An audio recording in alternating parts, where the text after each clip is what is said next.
Juriscast, o seu podcast jurídico. Bom dia, boa tarde, boa noite, meus queridos e estimados ouvintes do Juriscast, o seu podcast jurídico.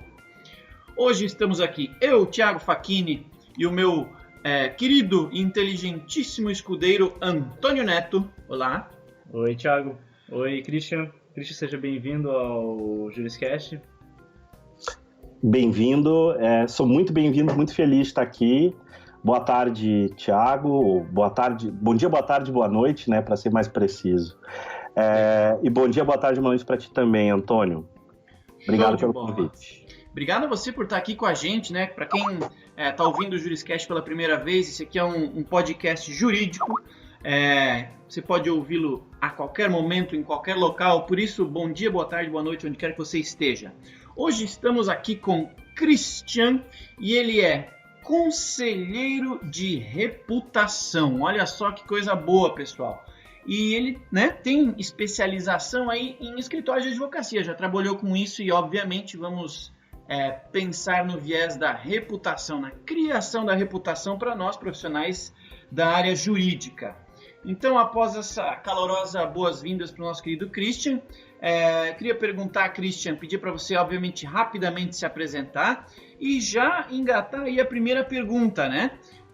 Que você explicasse em seguida para a gente como funciona o teu trabalho, né? Como que é o trabalho de ser um conselheiro de reputação e quando você vai prestar esse serviço aqui, vamos falar do jurídico, né? Então, em específico, quando você presta um serviço de ser conselheiro da reputação de um escritório ou de um advogado, como é que você faz? Quais são os primeiros passos? O que você começa avaliando? Conta pra gente sobre isso, que pra gente é uma novidade, hein? Bacana. Bom, vamos lá. Meu nome é Christian Mendes, eu tenho 32 anos e desde muito guri, e aí eu tô entregando o estado de onde eu tô, né? Eu sou de Novo Hamburgo, Rio Grande do Sul. Eu trabalho desde os 22 como consultor. Fiz um processo de trainee, formação em consultoria, para a área do direito. Tá? Então, eu tive uma oportunidade de trabalhar numa empresa muito respeitada de consultoria do Rio Grande do Sul, que atua no Brasil inteiro, com consultoria na área de tecnologia e gestão para o direito. E me formei ao lado de grandes consultores, né, muito mais sábios na época, literalmente mais velhos do que eu, né? Eu tinha 22 anos, se eu não me engano, a pessoa mais nova que trabalhou comigo na minha equipe, eram 8 pessoas, tá? Tinha uns 35, né? Então eu fui pego literalmente como uma jovem promessa para ser treinado para isso. E a minha competência sempre foi comunicação, tá? Então, quando a gente fala em reputação, quando a gente fala em construção, proteção de reputação, blindagem, desenvolvimento de imagem e tal, eu quero situar isso dentro da minha formação, que eu sou Relações Públicas, e dentro da área de RP, né, a RP faz parte da comunicação social, que é uma área de conhecimento, uma ciência da onde a gente bebe, né, da fonte da onde a gente tira o nosso trabalho, o que a gente faz, tá? Então, o que eu tenho feito nesses últimos 10 anos é prestar serviço de consultoria, né, nos últimos 6 à frente da minha empresa, a Oversize, tá? E eu tenho desenvolvido projetos dentro de escritórios de direito ou para advogados solo, né, em carreira solo, que querem construir redes inteligentes para o negócio dele. Seja para conseguir mais clientes, seja para se posicionar, se diferenciar do mercado, seja para mostrar o conhecimento que tem, o quanto o conhecimento que ele tem é especial, é diferente, enfim, no mercado, no nicho. O direito é muito nichado, né? Então, cada área de conhecimento do direito vai criando segmentações super específicas, né? Seja de nicho, de mercado que atua, ou seja de especialidade de área de conhecimento. Então, eu venho trabalhando dentro de escritórios, e tu me perguntaste, Thiago, o que é a primeira coisa que a gente faz, tá? Eu sigo uma linha muito científica de trabalho de comunicação, né? E quando eu falo comunicação, vocês podem ler como marketing, RP, tá tudo dentro do mesmo escopo, tá? É uma linha científica em que a gente primeiro, antes de fazer qualquer coisa, a gente diagnostica, né? Qual que é a situação atual do escritório, né? Qual que é a visão? Como é que ele pretende crescer? Ele vai crescer expandindo, aumentando o número de filiais ao longo do Brasil? Ele tem visão de atuar internacionalmente? Essas perguntas a gente faz, né? Quais as áreas que o escritório se propõe a atuar? Que tem profissionais especializados? Ele vai manter essas áreas? Vai expandir? Qual que é o formato de atendimento que vai ser dado? Vai ser dentro do cliente? Vai ser dentro do escritório? Né? Vai trabalhar com que perfil, segmento de clientes? Vai trabalhar com empresas? Ou vai trabalhar para pessoas? Né? Vai proteger, né, os direitos de quem? Né? E dentro de empresas, vai escolher se segmentar dentro de um nicho? Né? Vai trabalhar com, por exemplo, mercado de indústria. Dentro do mercado de indústria, vai trabalhar com um segmento de óleo e gás. Dentro de óleo e gás, vai trabalhar com o nicho de logística. Né? Então, são níveis de segmentação e reflexões que a minha empresa, Oversize, propõe para o escritório, né, para os advogados, e dentro desse objetivo traçado, a gente faz um desenho estratégico, que é basicamente mapear o caminho do ponto onde o escritório está para onde ele quer chegar. É isso que é a estratégia, mapear o caminho que vai ser percorrido. Tá? Então, legal. A essência do meu trabalho é planejamento, é antever todas as variáveis do que pode acontecer e minimizar a chance de, quando o escritório ou o advogado tomar uma decisão de negócio, ele cometer um erro. Né? A gente não tem como garantir nada, né, 100%, mas a gente reduz muito a chance de cometer um erro, de fazer uma aposta que pode ser gerar um dano para a empresa, ou lesar em grana, em investimento, enfim. A gente reduz essa chance de erro de acontecer com um estudo, com análise científica. Legal.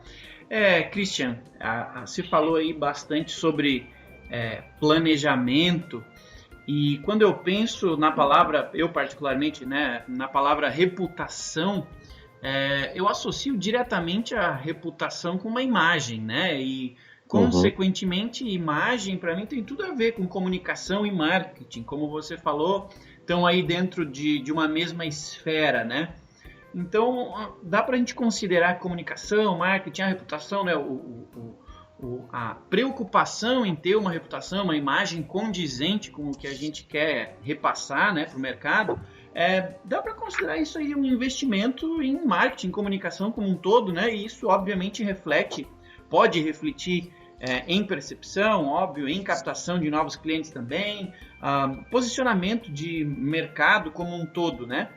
Perfeito. A OAB tem o código de ética dela, e apesar dela regulamentar os investimentos em comunicação, em marketing e tudo mais, ela não proíbe, né? Ela regulamenta, justo para que alguém com mais capital não tenha mais visibilidade do que alguém com menos capital, alguém com mais influência tenha mais visibilidade do que alguém com menos influência. Ela regulamenta. Então tem, obviamente, alguns itens que a gente precisa tomar cuidado.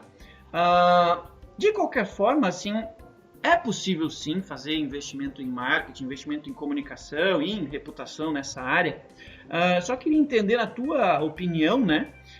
Existe, obviamente, um tabu no jurídico em função da regulamentação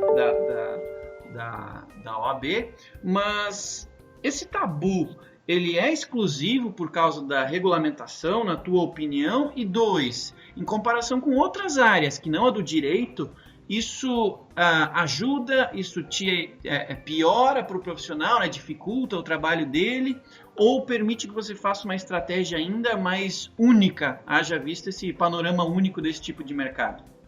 Boa pergunta, boa pergunta. Inclusive, é uma discussão que normalmente no início do trabalho a gente provoca, né? E por mais que o código de ética ele esteja ligado à profissão do direito, existem muitas dúvidas na prática, na operação, né, do que pode ser feito. Será que eu posso usar o LinkedIn ou não posso? Será que eu posso fazer essa postagem aqui no Facebook ou não? Será que esse título aqui ele não caracteriza mercantilização? Né? Então, todas essas perguntas, elas surgem no decorrer do trabalho e, na verdade, a gente tem que tratar isso de uma forma muito profissional, né, obviamente, mas eu acho que o que falta, a grande lacuna que a gente, como profissionais de comunicação, pode preencher dentro do direito, né, é trazer um pouco mais de sensibilidade. Tá? Eu acho que acho que a palavra que comanda esse trabalho não é tentar entender um pouco mais sobre a profissão, né? Entender que é uma profissão muito nobre, né? Então o direito, essa busca da igualdade, a busca da justiça, né? Ela pressupõe também uma igualdade, uma justiça dentro da atividade, né? Então, bem como tu colocou, Thiago, não é indicado. O Código de Ética, ele protege os escritórios menores, nesse sentido, né? Então, uma coisa interessante sobre o Código de Ética é que o Código de Ética, que se eu não me engano foi atualizado agora em 2015, deixa eu puxar aqui. Recente. É bem recente, né? Foi feita uma atualização em outubro de 2015, tá? Muita gente, quando vai ler o Código de Ética e está com dúvidas a respeito da comunicação, e tem muitos e muitos e muitos artigos na internet sobre isso, eles pulam direto lá para o capítulo que fala sobre publicidade, né? Então, tem uma coisa que está logo na primeira página do Código de Ética, que são dos 13 deveres do advogado. E nesses 13 deveres, isso pouca gente comenta, tá? Eu até escrevi um artigo sobre isso em outubro do ano passado, em outubro de 2016. O terceiro dever do advogado, apesar lá das restrições que nós temos lá no capítulo destinado à publicidade dos serviços, o terceiro dever, ele diz exatamente o seguinte, vou citar exatamente o que está escrito aqui: velar por sua reputação pessoal e profissional. Então, veja, se o advogado precisa, e é um dever dele, velar pela sua reputação pessoal e profissional, ele precisa tomar um cuidado, né, e ter ações proativas, não só reativas, proativas, de comunicação, de marketing. Tá? Então, só para esclarecer um ponto interessante sobre comunicação e sobre reputação e imagem, a diferença da reputação e imagem é mais ou menos a seguinte, tá? Para falar de uma forma bem simples aqui. A imagem, ela é construída. A imagem, a gente tem autonomia para construir. Então, a gente tem ciência, ferramentas, processos, pessoas de comunicação que vão auxiliar o escritório a construir essa imagem. A reputação, não. A reputação, ela é uma percepção que vem de fora. A reputação, ela não é minha. Quer dizer, ela é atribuída a mim pelo outro, né? Então, ela está muito ligada à percepção, a palavra percepção, ao que os clientes, o mercado, a imprensa, a sociedade, os órgãos fiscalizadores, as entidades de classe, elas têm a respeito do advogado e têm a respeito do escritório. Então, onde a gente tem controle é na imagem. Então, a gente trabalha para construir a imagem que está ligada ao trabalho, ao que o escritório, ou falando numa pessoa, um advogado solo, né, ao que o advogado é. Então, basicamente, nosso trabalho é colocar uma lupa e mostrar aquilo que é, né? Nada mais, nada menos do que isso. E trabalhar a comunicação para tornar isso mais claro, tá? Legal. Então, a tua imagem, né, é tua, você controla ela, e a tua reputação é nossa, né? A gente também entende que é um pouco do que a gente percebe a teu respeito. Isso. Tem uma coisa, o que está acontecendo, assim, para fazer uma comparação, tu fizeste a pergunta, a comparação do direito com outras áreas, né? Uhum. O que tem mudado, o que mudou de uma forma exponencial, tá? Exponencial nos últimos anos, é a exposição. Hoje a gente está muito exposto, né? A gente não tem como esconder nada, a gente deixa rastros, todo e qualquer tipo de ação que a gente tem em qualquer mídia social, ela fica gravada, tá? Ela fica gravada. Quando a gente vai para uma festa, a gente toma uma cerveja lá artesanal, tira uma foto, aquilo fica registrado. Aquilo não tem como apagar, né? Então a gente tem a opção de não postar, né? Ou simplesmente postar dentro de uma rede que é adequado àquele tipo de comunicação. Então a gente tem que tomar muito cuidado que toda e qualquer ação do advogado, principalmente no direito, que a atividade, o serviço, ele está muito ligado à pessoa, né? É diferente, por mais que ele tenha um escritório, né? Vocês podem observar que até pela orientação do Código de Ética, normalmente os escritórios levam o sobrenome dos sócios fundadores, né? Ou dos diretores da empresa, né? Então, está muito sempre ligado a quem é aquela pessoa, né? Então, a gente tem que tomar um cuidado com a reputação pessoal também, certo? Comparando, então, com outras áreas, para não me alongar muito nessa resposta, comparando com outras áreas, o que acontece? Todo mundo hoje está com medo. Todo mundo hoje precisa se educar, não sabe bem o que postar. O número de mídias sociais aumentou pra caramba. Tem muita mídia, né? A gente instala com muita facilidade as coisas, aplicativos no nosso celular, no nosso smartphone, e a gente não sabe exatamente o que fazer. A gente tem uma experiência, às vezes, mais forte com uma mídia mais popular, que, por exemplo, é o Facebook, tem quase 2 bilhões de usuários, está chegando a 2 bilhões aí, né? Em breve, e a gente acha que talvez o que a gente faz no Facebook, a gente tem que fazer em todas as mídias, né? Então, eu escrevi um artigo, vou postar no Facebook, vou fazer a mesma coisa no Twitter, fazer a mesma coisa no LinkedIn, vou fazer a mesma coisa no Instagram, enfim, aí tu não sabe bem o que fazer. E a verdade é que cada mídia ela tem uma função diferente, cada mídia ela se comunica de um jeito diferente, né? Uma comunicação mais visual, outra comunicação é mais textual, outra é mais audiovisual. Uma mídia foi criada com um objetivo, outra foi criada com outro, né? E a recomendação mais, para simplificar, que eu dou para o advogado, e é uma recomendação, inclusive, que muitos assumem, né? É não entrar em mídias que tu não sabe o que fazer. Se tu não tem uma estratégia definida, não entra. Não cria uma conta lá porque tu acha que tu tem que ter, né? Se tu vai usar profissionalmente o Facebook, tu vai lá e cria o quê? Uma fanpage, não um perfil. Perfil é espaço Facebook para pessoa física. Fanpage, página, né? É espaço para pessoa jurídica. Mas se tu vai criar uma fanpage, né? Cria já com uma estratégia em cima disso. O que eu vou postar? Com que frequência? Que tipo de conteúdo, né? Eu vou ter que dar atendimento, porque assim como a comunicação de uma via, de eu postar, as pessoas vão comentar, as pessoas vão escrever mensagens, então eu tenho que dar um atendimento ali. Eu tenho que, assim como eu tenho que atender o telefone do escritório, eu vou ter que atender as mensagens do Facebook. Então tudo isso requer muito trabalho, né? Ou requer pelo menos um pouquinho de planejamento para que não seja surpreendido com uma grande demanda ou com atendimentos que vão te fazer perder tempo, te fazer perder energia por uma falta de clareza do que tu estava querendo fazer quando tu criou aquela determinada mídia. Tá? Não sei se foi claro na resposta, Thiago. Tranquilo.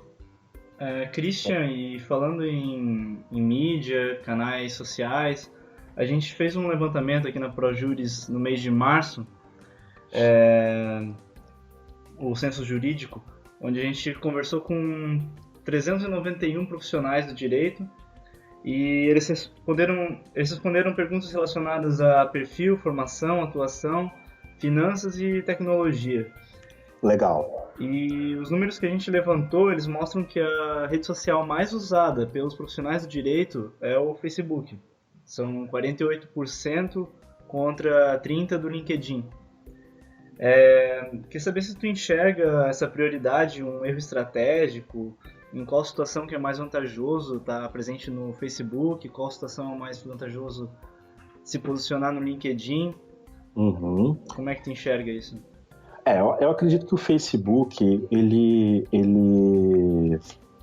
é a grande mídia, né? Então, é bem provável que esses 48% que se afirmam utilizar o Facebook para negócios, eles estejam ligados a uma página da empresa. Então, para tu poder administrar a página, tu é obrigado a ter um perfil pessoal, né? Uhum.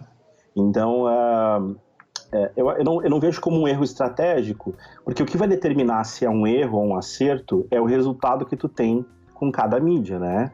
Então, eu imagino que o Facebook, ele deve ter, sim, uma estratégia clara, e ele é fundamental para que o escritório ele construa uma imagem, né, a respeito das especialidades que ele tem, mas ligando a temas que não estão ligados, não tão profundos ou científicos do direito, a temas um pouco mais simples ou do cotidiano ou ligados inclusive a notícias, né? Então, por exemplo, hoje a gente tem no Brasil muita informação circulando nos veículos de comunicação de massa a respeito de legislação trabalhista, né? Então a gente ouve muito sobre legislação trabalhista por causa das discussões que estão tendo no Senado, enfim. Tem também muitos falando no direito a respeito das questões políticas, né? Então tem gente indo para cadeia, aí se fala em habeas corpus.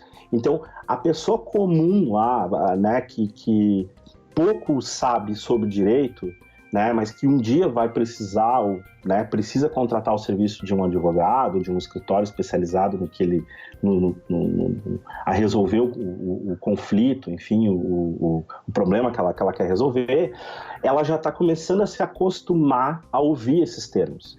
Então o Facebook é uma mídia que funciona muito bem para a gente estabelecer esse tipo de conexão. Tem que entender que a pessoa que entra no Facebook, né, inclusive o advogado, né, a mentalidade dela não para contratar nenhum tipo de produto ou serviço, né? A gente sempre, eu sempre faço em palestras assim, eu faço uma comparação entre o Google e o Facebook, e eu falo que no Facebook, no Google a gente acessa quando a gente quer resolver um problema. Estou com fome, eu preciso de um restaurante, eu vou lá e escrevo restaurante na cidade onde eu estou, né? Então eu quero resolver um problema, estou com algum problema. E já no Facebook, a gente entra para fugir dos problemas, né? É um joguinho de palavras, é uma brincadeira, mas entenda que a mentalidade que a pessoa que está lá, ela não quer saber sobre o profundo estudo do direito, tal, não é a mentalidade, não tem que entender isso.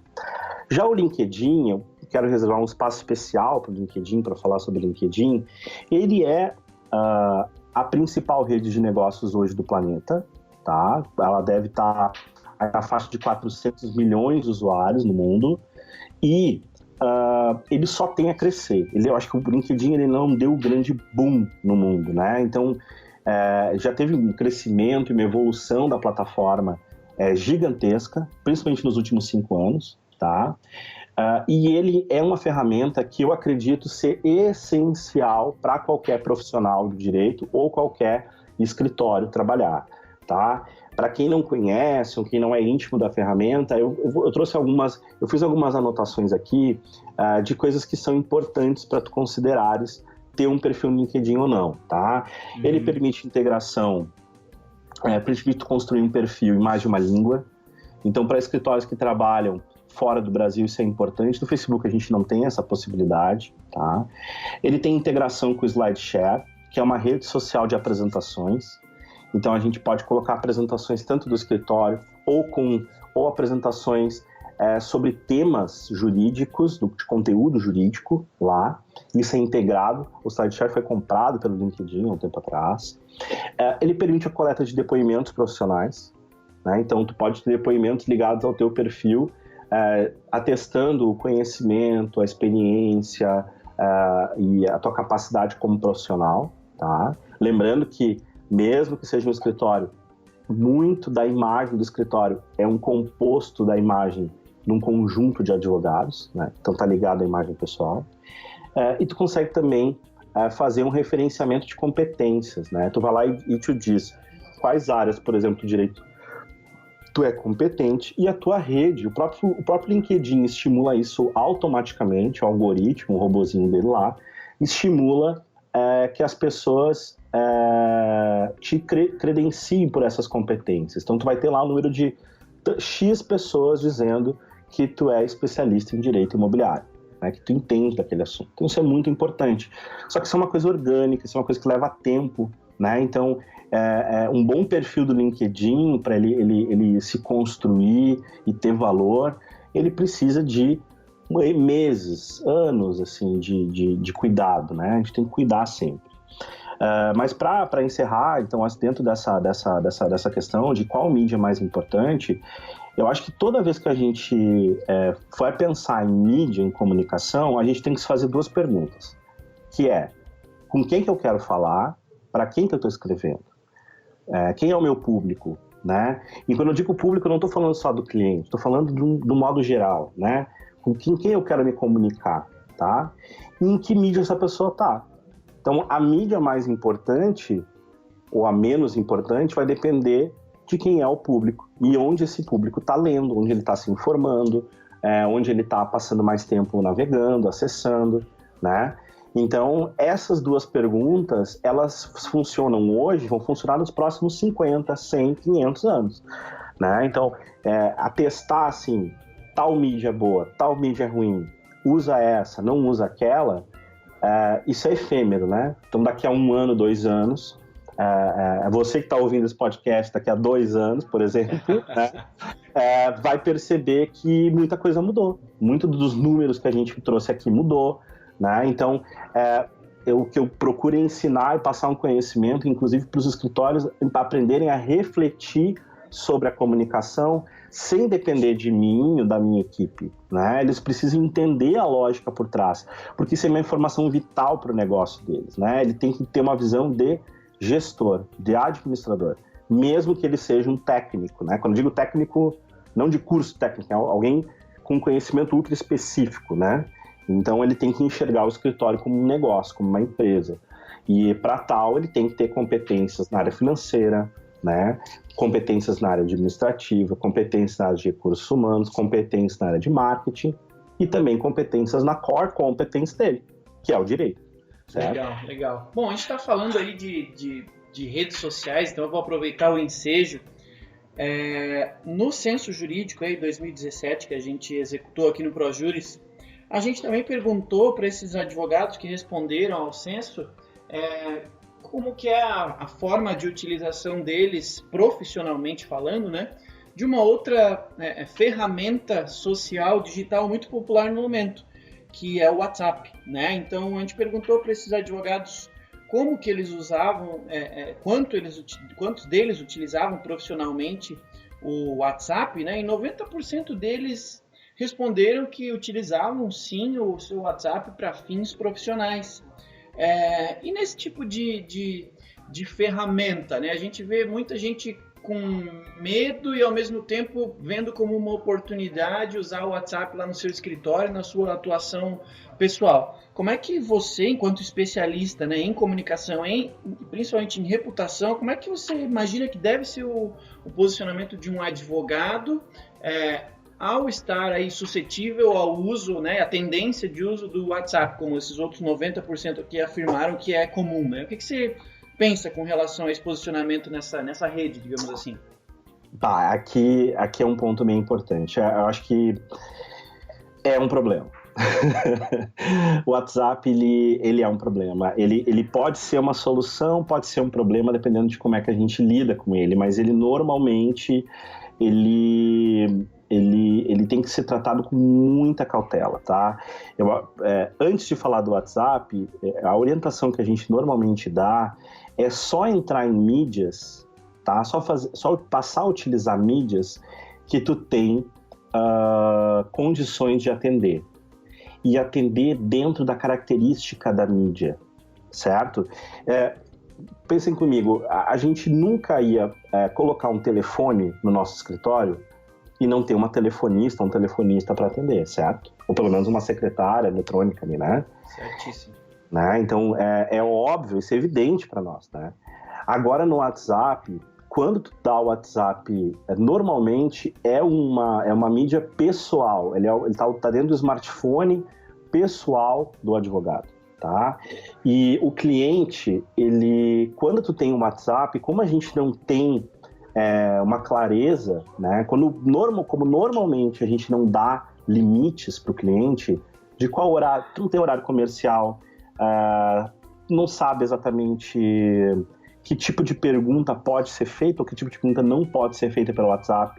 O WhatsApp ainda tem possibilidade de gravar áudio, né? Gravar vídeo e mandar pelo WhatsApp.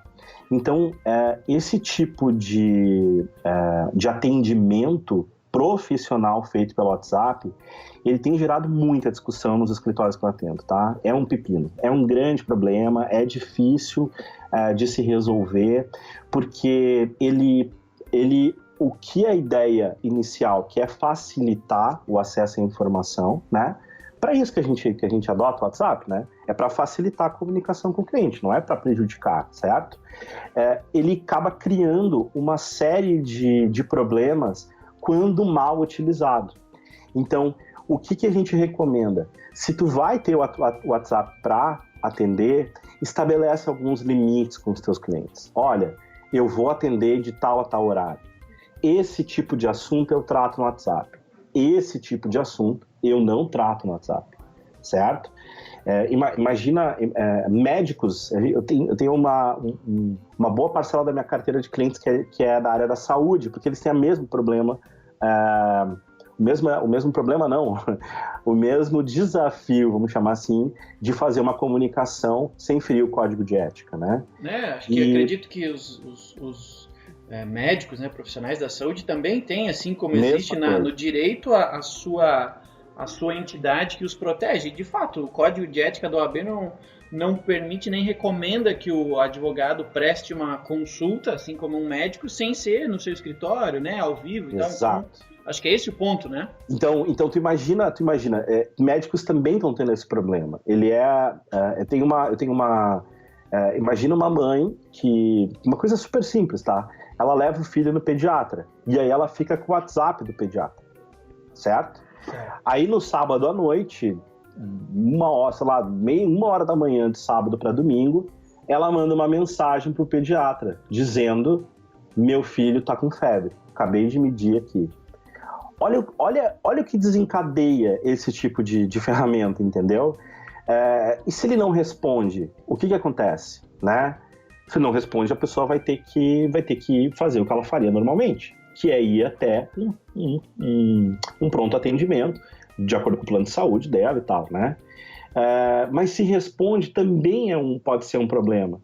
Por quê? Como ela não tá vendo a criança para diagnosticar, ela não tem ali como fazer um raio-x pelo WhatsApp, ela não tem como medir temperatura pelo WhatsApp, ela não tem como medir pressão pelo WhatsApp, né?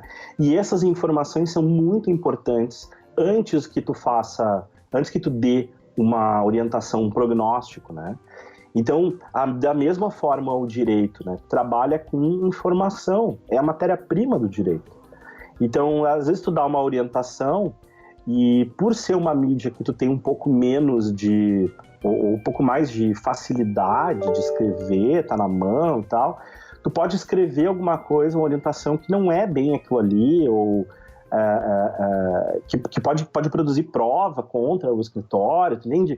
Tem uma série de questões. Eu não sou formado em direito, eu tenho certeza que os ouvintes aqui sabem exatamente do que eu estou falando.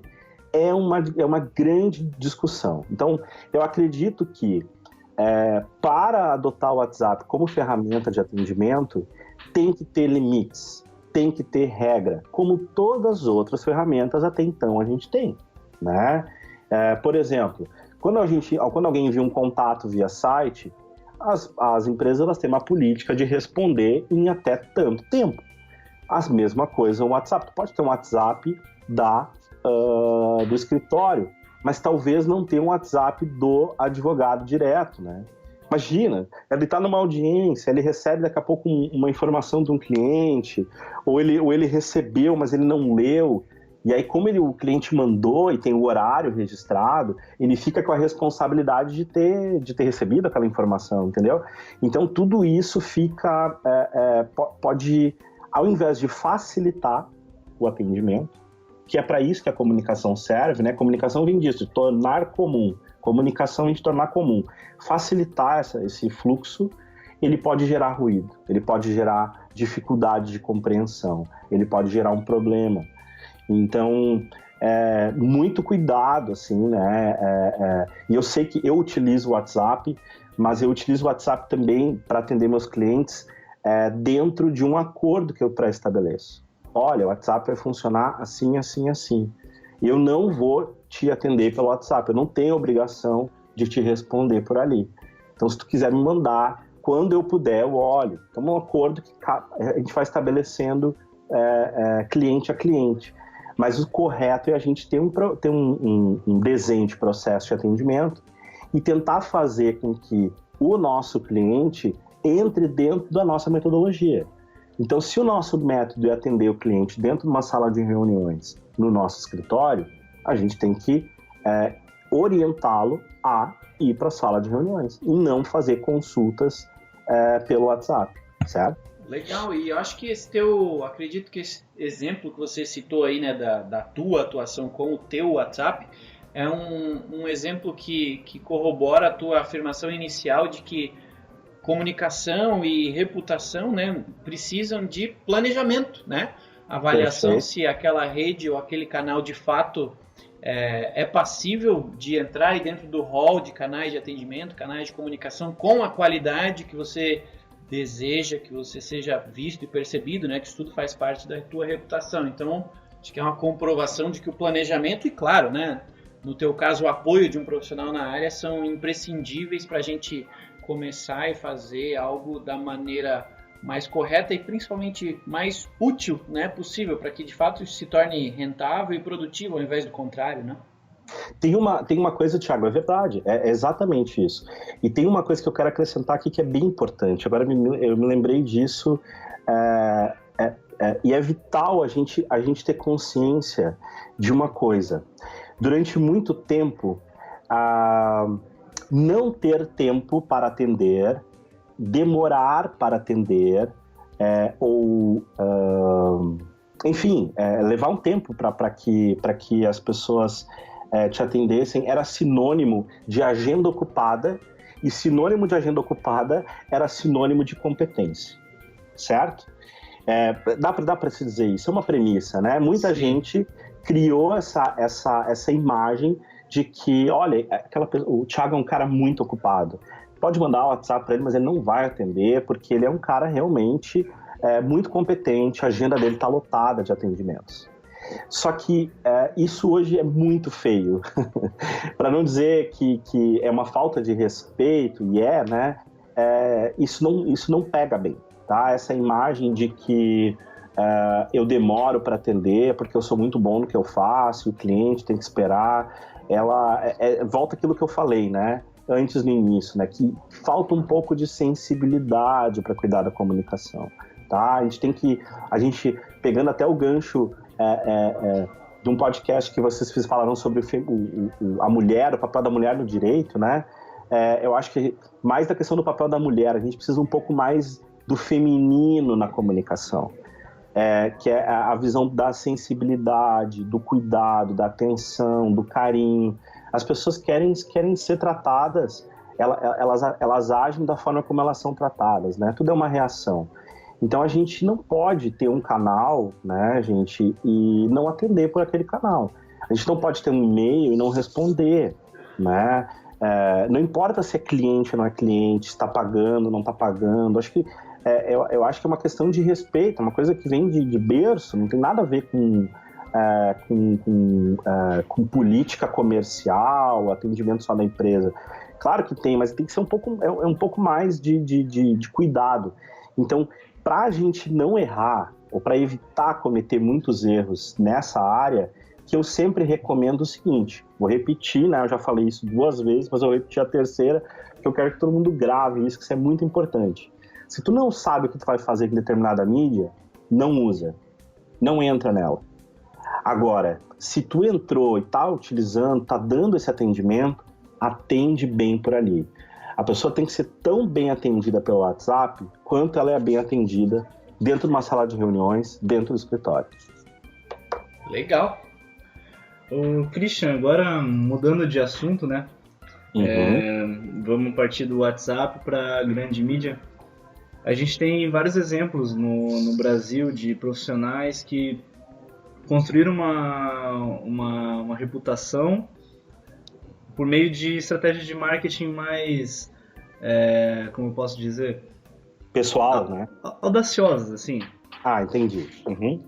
E, por exemplo, o Dr. Drauzio Varela, que tem um espaço na Globo, publica livros por grandes editoras.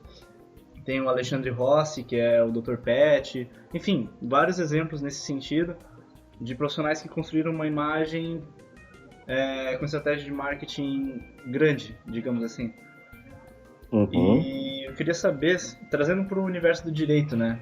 Se tu considera que isso é bacana para o profissional do direito, se o advogado pode ter uma postura próxima desses profissionais, ou se não é legal, é melhor evitar?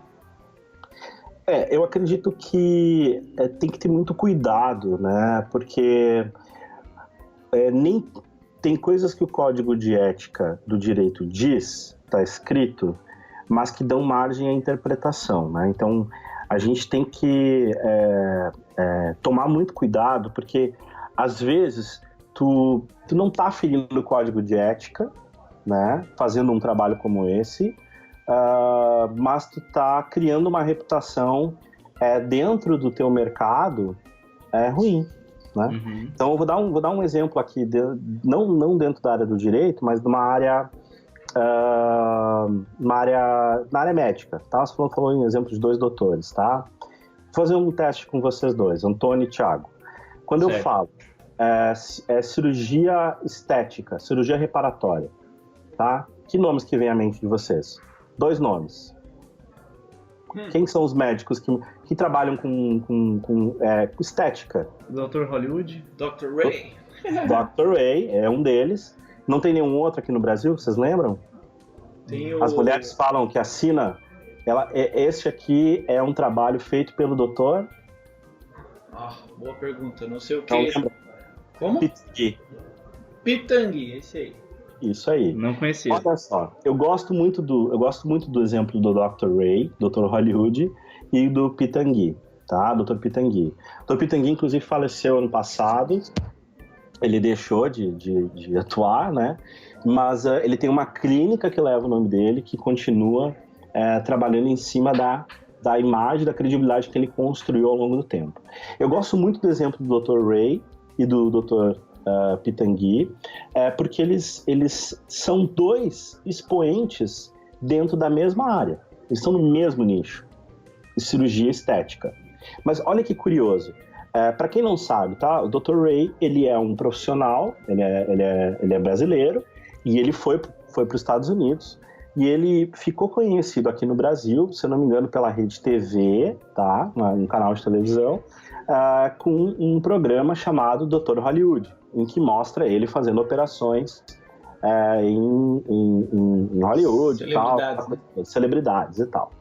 E o Dr. Ivo Pitangui, ele foi professor universitário, ele tem um background também dentro da cirurgia reparatória, tá? Isso eu tenho histórias de médicos me falando do Dr. Ivo Pitangui, então eu tô citando eles, tá? E o Dr. Ivo Pitangui, porque a cirurgia estética é dividida entre reparatória e estética, né? Então, a mesma ciência que ensina a colocar, por exemplo, um silicone, ela também ensina a fazer correções em pessoas que tiveram algum tipo de problema. Por exemplo, se a gente sofre um acidente, né, e perde um pedaço da pele da tua perna, por exemplo, assim, é tirado um pedaço de outra parte do teu corpo e fazer um enxerto. É um negócio meio, né, complicado de fazer, né? E o Dr. Ivo Pitangui, não é que ele era bom nisso, ele era um gênio nisso, um cara muito, muito diferenciado nessa área, né? Aqui no Rio Grande do Sul tem um apresentador bem conhecido, Paulo Santana, né, que agora saiu da RBS e tal, está aposentado aqui, que ele tinha um problema no rosto facial que quem operou ele para corrigir isso foi o Dr. Yves Pitangui, né? Então, o Dr. Yves Pitangui, ele construiu uma reputação baseado na experiência dele ao longo de muitos anos. Foram décadas de trabalho se dedicando. Ele era muito querido e muito respeitado entre os colegas, né? A reputação dele não era só medida pelas celebridades aqui que ele atendeu. Mesma coisa do Dr. Ray, também atendeu celebridades. Mas vocês concordam que a reputação deles é diferente, certo? Sim. Um tem uma imagem construída, o outro tem outra. O Dr. Ray, eu não vou fazer julgamento de valor, Dr. Ray é ruim, o Pitangui é bom, não é essa a questão. É que, dependendo do trabalho que tu faz de comunicação, tu vai construir uma reputação. E a reputação, ela vai mostrar, a coisa mágica hoje da comunicação, ela mostra exatamente aquilo que tu é. É muito difícil, tem gente que fala que tem muita coisa construída, fabricada, mas hoje é muito difícil se manter, tá? Dá para construir, tem gente que faz esse tipo de trabalho, isso fere inclusive o meu código de ética de relações públicas, fabricar coisas que não existem, mas eu vou te dizer, é difícil, porque não tem como, a exposição é tão grande que uma hora a casa cai, uma hora isso é um castelo de cartas que vai sendo construído e tu não consegue sustentar. Então, pegando o Dr. Ray, o Dr. Ray e o Dr. Pitangui, tu vê que os dois construíram uma reputação no mesmo nicho, mas quem procura o Dr. Ray para fazer uma cirurgia estética não procurava o Dr. Yves Pitangui, porque é completamente diferente o público de cada um, de um e de outro, certo? Então, a prova de que cada um pode construir uma reputação e ter sucesso, e seja lá o que é sucesso, também isso é uma outra pergunta, né? O que é sucesso? É ter clientes, é ter dinheiro, é ter muitos escritórios, é ter visibilidade? Eu não sei, né? Ou é fazer um bom trabalho, ou é ser chamado para ser professor universitário, dar aula para outros jovens e mostrar como é que o trabalho deve ser feito, trazer a tua experiência de campo para a sala de aula, enfim, cada um tem uma definição, mas os dois a gente consegue enxergar bem, né, que são bem reconhecidos, de como a gente pode construir imagens completamente diferentes, né? O Dr. Ray, inclusive, levou muito menos tempo do que o Dr. Yves Pitangui.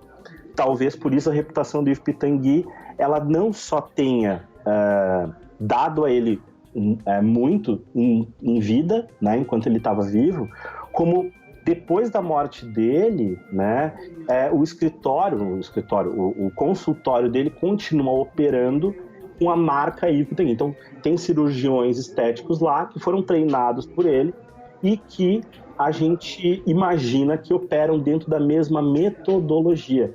Isso, gente, é fantástico, né? É fantástico, porque a gente consegue dar perpetuidade a uma marca pessoal, né? Uhum. Consegue dar uma continuidade, né? Muitos escritórios, hoje eles estão nessa dúvida sobre um processo de sucessão, né? Eles foram construídos por um grupo, né, de profissionais, escritórios de direito, estou falando, voltando aqui para o direito, tá? Sim. E agora eles precisam planejar, eles estão há 50 anos no mercado, eles precisam planejar os próximos 50. Só que quem fundou lá 50 anos atrás já não vai estar nos próximos 50, né? Já está se aposentando, já está fora, vai ser um conselheiro, enfim.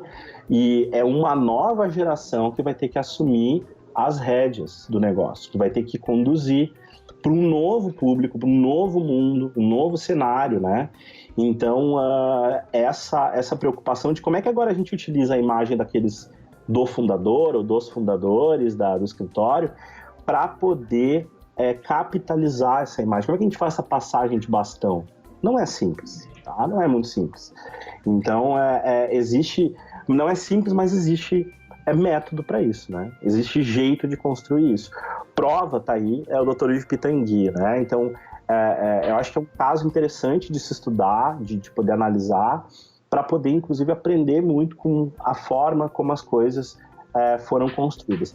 E voltando aqui para encerrar nesse ponto, eu estou falando, de novo, sobre a ótica de comunicação. Não estou falando da vida pessoal dele, não estou falando de quem que ele era, o que ele deixou de fazer, família. Eu estou falando sobre a ótica de comunicação e sobre a ótica de negócio. Tá? Então, ele tem um negócio que, mesmo após a morte dele, continuou se perpetuando e existindo. Isso é um valor, isso é muito valioso. Tá? E eu imagino que seja o desejo de muitos de nós, né, e muitos dos ouvintes que estão aqui. É construir um legado, construir algo que a gente possa deixar para os sócios que a gente tem e para os nossos filhos, enfim, quando a família está envolvida no processo de administração do escritório, né? E também dar uma proteção à nossa memória, quem a gente é, tudo que a gente fez, né? Que é uma área, eu repito, assim, a área do direito é uma área muito nobre. Eu tenho muito orgulho de poder trabalhar para bons profissionais e bons escritórios, porque a gente está trabalhando a justiça, né? Então isso é muito legal, assim, não é nada idealista, assim, é mais uma visão de poder estar fazendo algo que é um pouco maior do que o processo em si, né? Não é só desenhar um planejamento, não é só conseguir cliente ou posicionamento, é fazer um pouco a mais, é deixar alguma coisa que vai ser útil para a humanidade, independente do que a gente está fazendo ou não. Que aula, hein, Christian? Nossa senhora, eu tô aqui ouvindo e pensando mil coisas em mim, na minha carreira, na minha empresa, aqui no ProJuris, nesse produto. Putz, quanta coisa legal da gente ouvir. Imagino que quem está aí ouvindo a gente, acompanhando a gente no Juriscast também deve estar com algumas outras dúvidas, mas acima de tudo, que bela aula. A gente está aprendendo muito hoje aqui contigo, hein? Muito obrigado, muito obrigado. Fico muito feliz de estar aqui conversando com vocês. Christian, eu queria fazer uma brincadeira contigo. Vamos supor que eu sou um advogado, eu quero contratar teu serviço, tu vai ser meu consultor de reputação, meu conselheiro de reputação, desculpa. E eu quero começar a investir no marketing no meu escritório de uma maneira mais discreta, mais sóbria, como a OAB prevê no Código de Ética, que ela não permite, por exemplo, publicidade em TV e rádio, etc. Eu queria que tu me indicasse que caminho seguir e que resultado eu posso esperar disso a curto e longo prazo para o escritório. Eu queria, desculpa até interromper, eu queria na verdade complementar essa pergunta do Antônio, condensar ela na pergunta que eu iria fazer depois. Assim, eu ia dizer, beleza, né? Eu acredito que depois dessa conversa, pelo menos para mim, está claro que se eu quiser me expor mais ou melhor, né, quiser expandir ou no mínimo delimitar a reputação que eu quero para mim, eu preciso conversar com um profissional como você. O Antônio acabou de te pedir, né, numa brincadeira, o que você me recomendaria? E eu ia fazer a mesma pergunta. Se você puder resumir em 2 dicas, né, assim, para quem está nos ouvindo, mas no momento não pode entrar em contato contigo ou não tem alguém próximo, né, a quem recorrer, que você juntasse as 2 coisas, assim, a pergunta do Antônio, como você começaria com ele, né, nele te contratando agora, mas também pensando em outros advogados, né, se for para começar, 2 dicas, por onde que eu começo a me preocupar com a minha imagem, com a minha reputação, né, talvez, legal. Por onde que eu inicio? Legal. Não, eu acredito que é bem simples de como a gente resolver isso, tá? Seriam 3 dicas, tá? Mas pela questão do advogado, pelo perfil do advogado, a gente restringe a 2. E não é por uma questão do código de ética, é muito pela questão do perfil do profissional do direito. A primeira coisa que eu oriento, tá? Todos os meus clientes, e aí não só da área do direito, de outras áreas também, é estudar muito. E você já vai entender por que estudar muito é importante, porque a segunda dica é compartilhar esse conhecimento de uma forma que o teu público consegue compreender, né? Porque é assim que tu vai criar essa referência, assim que tu vai te tornar o que eu chamo de líder, né? De pensamento, uma pessoa diferente da tua área, e esse conhecimento ser levado, e aí um terceiro ponto, né? Falei, estudar pra caramba, né? Ser realmente um especialista na tua área, compartilhar esse conhecimento, então transformar esse conhecimento em pacotes de artigos, livros, e-books, infográficos, textos, blog posts, vídeos, tudo que possa representar um pedaço do que tu sabe, e depois escolher pelo menos uma mídia que tu tenha facilidade de utilizar, ou que tu já tenha uma rede, mesmo que pequenininha, de seguidores, né? Ou uma rede, se nós estamos falando de e-mail, uma lista de e-mails lá com 15, 20, 30, 50, 100 pessoas, né? É começar a alimentar essa rede com conteúdo informativo, tá? Informativo. Então, na medida que a gente dá, né, a lógica do trabalho de liderança de pensamento que a gente faz para construir reputação, ela é uma lógica que funciona da seguinte forma: no momento que eu ensino, no momento que eu mostro para as pessoas o que eu sei, o conhecimento que eu tenho, as pessoas tendem, dentro da cabeça delas, a imaginar que eu tenho a solução. E aí elas me procuram para me contratar, né? Elas me procuram para pedir uma reunião, enfim, e fazer com que o meu escritório de direito seja visto como referência. Então, vamos lá. É fundamental nesse jogo aqui que o profissional de direito ele assuma uma postura de professor, de educadora, uma professora, uma educadora, tá? Então, ela vai compartilhar o que ela aprendeu, as descobertas que ela fez. Se ela tiver dificuldade para fazer isso, da porta para fora para os clientes, ela pode começar fazendo isso dentro do escritório, tá?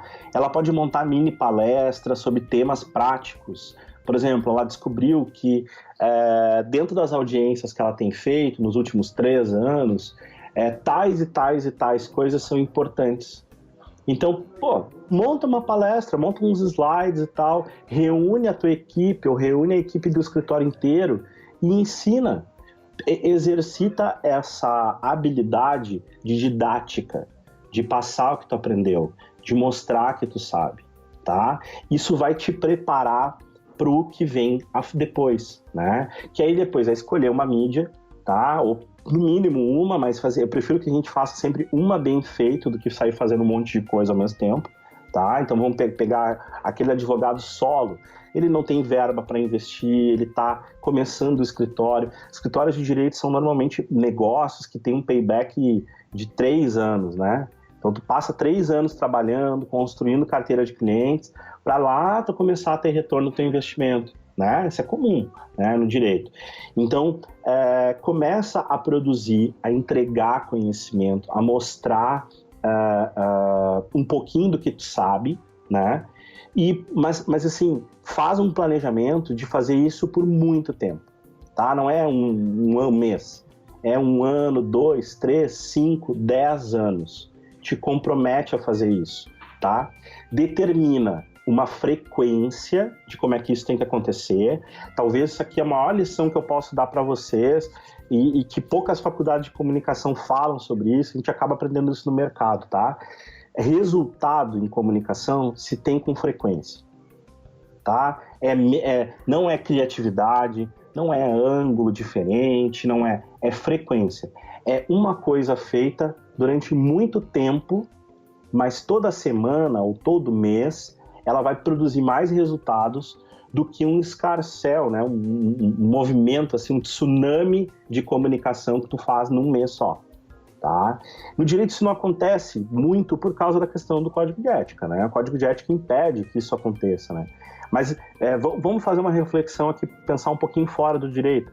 As empresas fazem evento, montam mala direta, faz anúncio, rádio, TV, jornal, aquele tsunami de táticas e operações e ações de comunicação no mês, e aí chega no mês seguinte, acabou, não fez mais nada.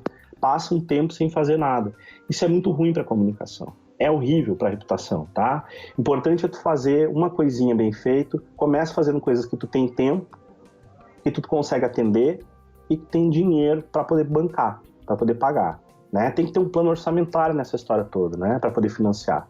Então, resumindo, produz conteúdo, define uma periodicidade desse conteúdo, semanal, quinzenal, mensal. Define uma periodicidade que tu consiga reduzir depois, né? Nunca aumentar. Então, se tu vai começar semanal, não vai começar semanal e virar mensal. Ele tem que ser mensal e tu vai garantir para os próximos 10 anos que tu vai produzir todo mês. Agora, se tu quiser reduzir, eu tô com mais material, tô pegando velocidade na escrita, tô conseguindo gravar vídeos mais rápido e tal, aí tu vai reduzindo, mas nunca aumenta a periodicidade, nunca espaça, né? Porque isso vai começar a criar referência. Lá no teu LinkedIn, seus amigos vão começar a ver, olha que legal, olha que abordagem interessante. Os primeiros textos que tu postar, como provavelmente não vai ter investimento, né, de publicidade para expor eles, que inclusive é permitido ser feito, enfim, eles provavelmente não vão ter muitos leitores. Mas no decorrer do desenvolvimento desse trabalho, ele vai começar a trazer retorno. Depois de 1 mês, 2, 3, tem que ter paciência, tem que persistir e tem que efetivamente produzir um conteúdo jurídico que seja útil para as pessoas. Não é coisas que para ti são úteis ou que são interessantes. É para quem é o teu público-alvo. Então, se eu estou trabalhando, por exemplo, com o direito da mulher, eu tenho que saber o que é que as mulheres querem, tem dúvidas. Onde estão as dúvidas, né? Monta um FAQ, né? Faz uma pergunta, faz assim uma lista de perguntas que estão ligadas ao trabalho. Tu sabe disso. O advogado sabe disso porque ele atende todo dia pessoas com as mesmas dúvidas dentro da sala de reunião, dentro do escritório, né? Então começa a transformar isso em conteúdo. Fazendo esse passo a passo assim, super simples de produzir conteúdo, compartilhar e manter a frequência, eu tenho convicção de que não vai demorar muito para os resultados começarem a aparecer, para tu conseguir, inclusive, poder utilizar as mídias para ajudar mais pessoas, que eu acho que esse é o grande objetivo, né? E a consequência disso é que, casualmente, tu vai ter mais pessoas te procurando como conselheiro jurídico, né? Vai ter pessoas te procurando para te contratar. Mas eu acho que o trabalho ele não pode ter esse olhar mercadológico, assim, né? Tipo, se não der retorno, não vou fazer, não vou utilizar cliente. Porque as pessoas vão sacar isso, né? Tem muita questão da visão do que não dito, né? Daqui a pouco uma palavra, o jeito como tu escreve, tu vê que o cara tá tentando te persuadir, te convencer a trabalhar com ele, ou dar um pedacinho da informação, mas não dá tudo, sabe? Aquela coisa assim, tipo, aquele golpe, né? Isso é muito comum hoje na internet, né? Tu vai lá, produz um conteúdo assim, olha, tudo que tu precisa saber tá aqui. Aliás, não é tudo, tá faltando um pouquinho, mas se tu quiser saber esse pouquinho, tu vem aqui no meu escritório. Pô, isso é uma sacanagem, entendeu? Então não faz uma promessa que tu não precisa, que tu não vai cumprir, entendeu? Facilita a vida. Ajuda, se doa, que eu tenho certeza que vocês dois aí, então, como advogados júnior que estão começando então hoje aí, né?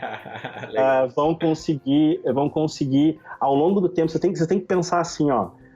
Eu conversei esse tempo via Skype com um advogado de Roraima, tá? E ele me disse que ele estava com 28 anos.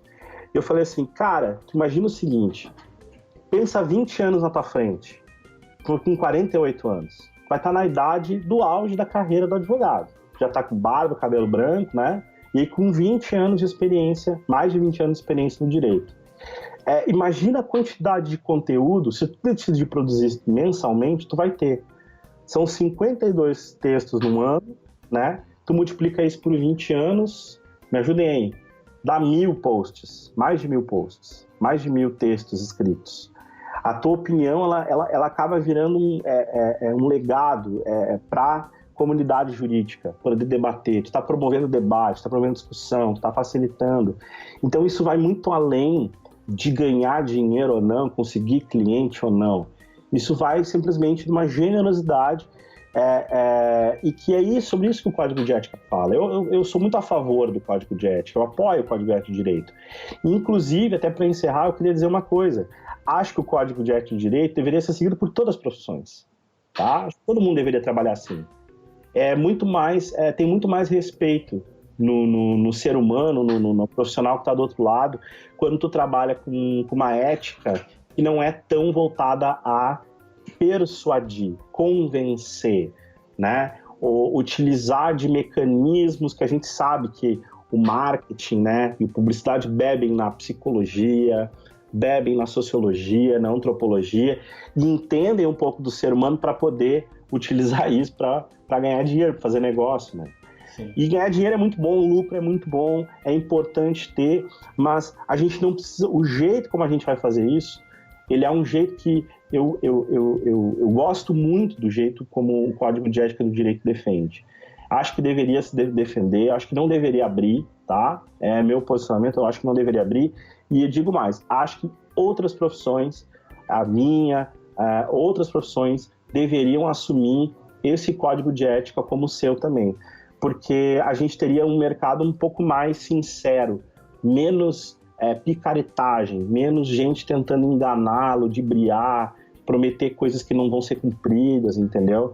Porque isso não ia ser permitido, isso é muito mais difícil de fazer. Aí o camarada que vai lá e faz um baita esforço, né, para enganar, para persuadir, para mentir, ele ia ter que fazer uma outra coisa, que é estudar, que é se preparar, que é ter esforço, é se dedicar, é contratar equipe, é empreender no Brasil, que é um grande desafio, a gente sabe disso, mas que é maravilhoso quando a gente consegue ter resultado, ter uma empresa sadia e fazer o negócio se desenvolver. Legal, e quando o papo é bom, o tempo voa. A gente já passou de 1 hora de Juriscast, o nosso recorde aqui de conversa. Vamos passar a régua aqui então, fazer a despedida.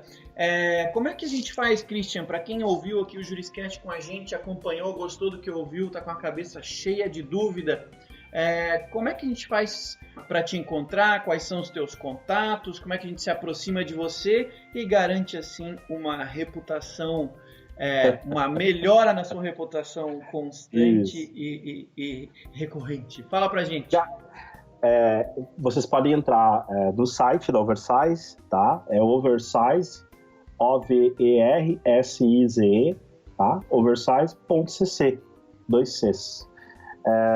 Vocês vão encontrar lá bastante conteúdo, tem uma área reservada lá para o direito, tem um teste de mensuração de reputação, que é baseado na nossa metodologia, que pode ser feito online também, é bem interessante. E a partir do site a gente pode começar a conversar, porque lá eu acredito que muitas das dúvidas iniciais que a gente inclusive sanou aqui nesse podcast, eles vão, os complementos eles estão lá, né? E meu e-mail é o chris, com ch, @oversize.cc. Vocês podem escrever, prometo que eu vou responder, porque eu assumi, estou dizendo aqui que tem que atender, eu vou atender, tá? Me escrevam, compartilhem aí os desafios que vocês estão tendo, principalmente a visão de futuro que vocês têm, onde vocês querem chegar, que com trabalho, com planejamento, com dedicação, organizado, sistemático, a gente consegue chegar lá, tá? Eu quero agradecer a vocês, o Thiago e Antônio, pelo convite. É uma grande honra estar aqui podendo falar para a rede da ProJuris. Eu tenho muito orgulho de poder falar com uma empresa que tem uma visão muito inovadora, muito sincera, muito profissional do mercado. Vocês realmente estão fazendo um trabalho fundamental para preparar os escritórios para o futuro, para dar instrumento e ferramenta, né, para que eles possam se desenvolver, né? E eu fico muito feliz aqui acredito que eu sou um dos primeiros podcasts que não é por um advogado que está falando, né, Thiago? Sim. É um dos primeiros, né? É uma área que, não sei se pela inovação ou pela dificuldade, mas ela é bem carente e a gente está aqui para ajudar esse povo. Maravilha, é uma honra estar aqui. Obrigado por vocês dois. Eu tenho um adendo, Diga. Quem quiser também se especializar um pouco mais, se aprofundar em marketing jurídico e reputação no direito, pode acompanhar a Universidade ProJuris, que agora o Christian vai começar uma coluna Nosso espaço de conteúdo. Todos os meses vão ter textos que a gente vai estar abrindo muito do que a gente falou aqui, mas tentando materializar um pouco, né? Porque a gente falou, mas a gente tem que ir para ação, né? Eu acho que falta muito conteúdo hoje de how to, de mostrar como é que faz, de ir para ação, de esclarecer. Então, eu aceitei esse convite da ProJuris, vai ser bem legal, assim, quero que vocês acessem, que vocês debatam, que vocês critiquem, que vocês perguntem. Acho que é um espaço para isso, o objetivo da ProJuris é esse, e o meu também, tá? Show de bola. Obrigado, Dr. Christian, para você que nos acompanhou até agora no JurisCast. Com certeza você vai poder ver no nosso site a nossa agenda com os próximos temas que a gente vai estar publicando em breve. Basta se inscrever no nosso site, você vai receber os novos episódios por e-mail. Qualquer dúvida, estamos sempre aqui à disposição, prontos para receber aí suas sugestões de novos temas, sugestões de outras referências jurídicas para a gente conversar. Ficamos por aqui hoje. Obrigado, Antônio, obrigado, Dr. Christian, e acima de tudo, obrigado a você, ouvinte, que acompanhou com a gente até agora o JurisCast, o seu podcast jurídico. Tchauzinho e até mais! Você ouviu o JurisCast, produção e oferecimento da ProJuris, líder no desenvolvimento de software jurídico para departamentos jurídicos de grandes empresas e escritórios de advocacia. Conheça mais em projuris.com.br.